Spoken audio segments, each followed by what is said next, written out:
This topic has been there forever, and the topic is, should we rent a home or should we buy a home? Which one is better? And again, the answer is, it depends upon your needs. There's no right answer. If anybody tells us buying is better, they are wrong. If anybody tells us renting is better, they are wrong, because they have not talked to you about your needs. So let's talk about when renting is better and when buying is better. Renting is better when you know that you are going to be temporary where you are and you will be making a move in a year or two or three. Renting then keeps you worry free. You don't have to worry about the market at all. You can move at an instant notice based on your lease being over, obviously, but you can move quickly without being tied into that home and losing all the closing costs that when you bought the home and closing costs to sell that home.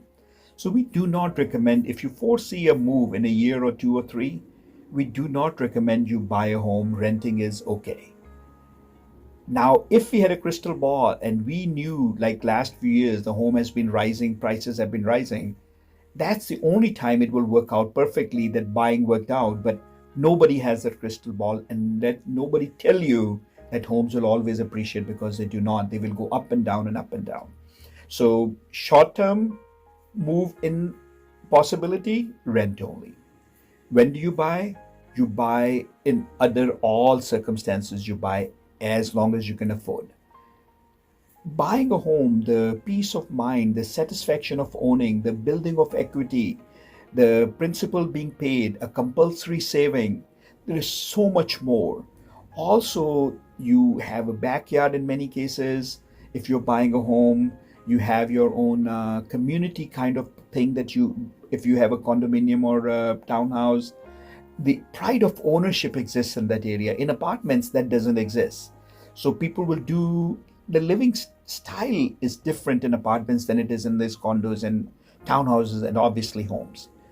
Also, a one-bedroom apartment versus a three-bedroom townhouse, two-bedroom apartment versus a four-bedroom home. So although it may look like you're paying more monthly, but your standard is much different. You're living in a much bigger home.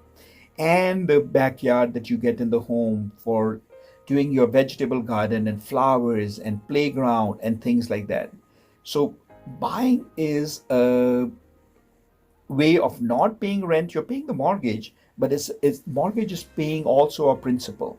So it's an equity builder. If you look at many seniors, they are debt free because of that home. The home has been paid off in 15, 20, 30 years. The rent wasn't wasted on the home. Mortgage took care of that home. And the home values, people who bought the homes in 1960s for 40,000, 50,000, that home is now 500, 600,000. So look at it. You've enjoyed the home. You've raised the family there. All the benefits of the home. And you have 60,000, that is now that higher number. Now you could say, well, I could have put that in stock and made $1 million on that stock and that stock. So sure, if you're lucky and you know exactly which stock you bought and that stock went up and up, totally fine. But we're not comparing with stocks at this point. We are talking about renting and buying in this home itself.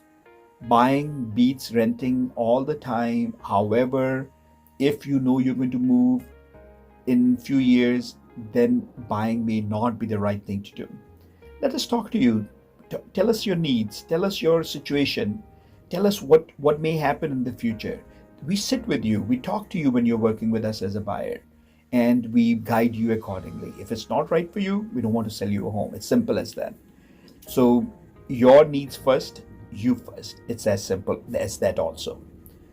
Honesty, integrity always.